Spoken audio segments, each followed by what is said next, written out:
Now, this principle, which might sound wild to you because maybe you're not a huge fan of poetry, is true of any good literature, art, or music. You know, the content of The Starry Night by Van Gogh, to know the technique of the brushstrokes and the colors that are used, to know the content and to separate that from the form of the poem is to reduce it to not being the work of art at all anymore. The content of Brahms' Requiem is not to know the proper form of experiencing a symphony in all its glory. The words from a particular language is not to experience the form of that language, or maybe if you're like me, the content of the television show The Office is not to experience the full form of Michael Scott. Now, in all these examples, it seems that to know only the content is in a very real sense a heresy, because the content cannot be truly known apart from the form. And so all of that leads to a really important question this morning. Can we ever know content apart from form? So notice here, admiration moves to indignation, composure to contempt, hope turns to hate. Misguided admiration emerges because the people fail to realize that the content can only be defined by the form that it's taking in Jesus. And you see, the people have their own expectations for the way the story will unfold, with the centrality of their tribe and the crushing of their enemies and the restoration of their power. And I think we need to carefully notice this morning, the people in the synagogue seem to know the content. They even want the content of the story, but they don't want the form that content is taking in Jesus. They want to reshape the content into a form that they can domesticate and control. The people want a particular version of the content packaged within their own form, and admiration turns to question, wait a minute, isn't this just Joseph's son? And so we just return to the question this morning, can we ever know the content apart from the proper form?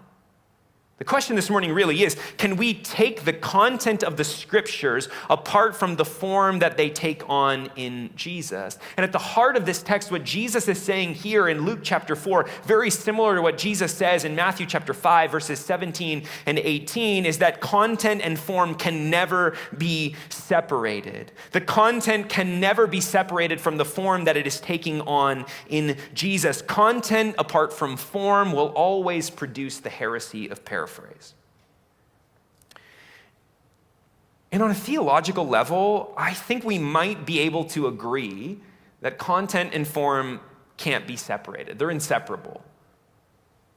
But hear me this morning as a new friend to you, on a functional level, I think we're in a cultural moment where we often colonize the content, we modify the form, and we misunderstand the mission. There are those among us in churches across our nation who claim ownership over the content. The content becomes their weapon for exclusion. The content is the way they get power and they assert dominance. The content of the scripture gets morphed into a shiv to ensure that we can guard and protect the truth. For them, Isaiah 61 becomes a mission for insiders, those who hold our theological position, and the text becomes centered upon vengeance and not favor. In assuming the content without the form, the character of Jesus is obliterated, reduced to a heretical paraphrase. You see, in assuming the form without the content, we allow the distinctiveness of Jesus to disintegrate. Jesus is nothing more than another advocate for our tribe of choice, reduced to heretical paraphrase. And hear me, both sides in our very polarized moment, inside and outside of the church, claim ownership and superiority. One claims truth and the other claims love. One claims secure boundaries and the other open boundaries. Both sides take hold of the story while failing to realize that we are not designed to take hold of this story. This story is designed to take hold of us.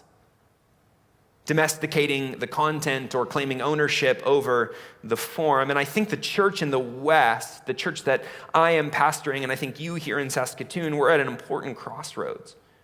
Because when it comes to separating content and form, none are righteous, no, not one. We're all doing this in some way, shape, or form. And the third way offered to us in Jesus is a pathway of spiritual wisdom marked by humility, because holding content and form together is the most pressing challenge before us as disciples of Jesus. The temptation is the interpretation of the content without the form. The temptation is the form without the full content. And Jesus' words invite us to release our attempts to claim ownership and control. Jesus' words invite us to lay down our heresies, our paraphrases, and our truncated versions of the story, because we are fracturing on account of our separation of content and form. We select our side, we tend to denounce the other side, we grandstand while claiming moral superiority, but in reality, we are just invited to let this story take hold of us. And as the worship team returns this morning, Jesus welcomes all who are gripped by his story. Hear me this morning. Jesus welcomes all peoples at his table, insiders and outsiders, righteous and sinners, powerful and marginalized. Jesus is against exclusion. He welcomes everyone, but he welcomes them as disciple. We are not welcome to claim content or form, but to come behind Jesus. We're invited to follow Jesus because followers of Jesus follow Jesus.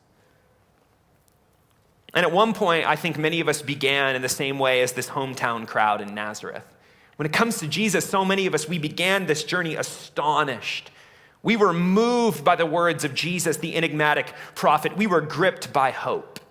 And I think through COVID and life and the cultural moment we're living in, slowly over time, we've moved to anger and rage and separating content from form.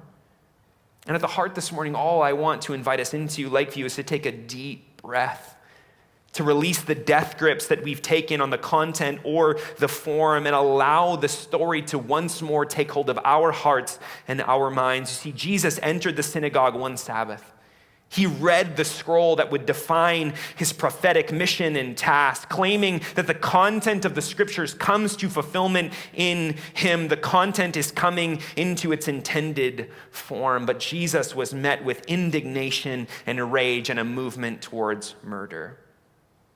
And so as we end this morning, what if all of our divisions in the church, what if all of our fighting and superiority is simply rooted in the symptom of separating content from form, from domesticating the story, from making the story all about us?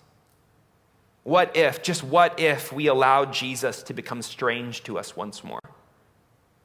What if we allow the calling of discipleship to scandalize us all over again? What would happen if we held content and form together and we said it is inseparable? And hear me this morning, Jesus does not offer us easy solutions to our divisions, clear distinctives to find a way through the mess of our cultural moment, or even assurances that everything is going to be okay. Jesus just says, follow me. Jesus bids us to come and die, to lay hold of our grips that we have on the story so that the story can lay hold of us once more.